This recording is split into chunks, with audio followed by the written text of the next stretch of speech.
Alam natin yung rendisyon na paulit-ulit na sinasabi ni Inday Sara at natin na kinidnap si Pangulong Duterte ay si Marcos Jr. ang dahilan. Pero bakit gusto ni Kaufman na makipag-meet and greet? Diba?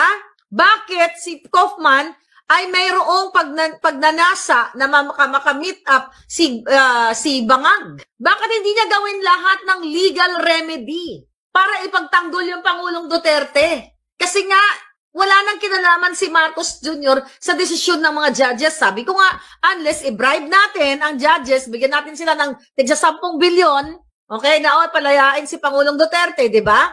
Yun lang ang pwede, sabi ko, is either, ano tawag dyan, i-bribe natin, i-bribe natin ang mga judges, at, i-dismiss na yung kasong yan, or ma-dismiss through legal battle. Pero walang ganun si Kaufman di ba?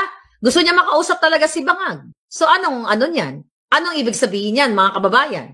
Ang ibig sabihin, wala na talaga tayong pag-asa kay Kaufman. Merong conflict of interest to kahit sinabi pa niyang 13 years ago na yun. Di ba?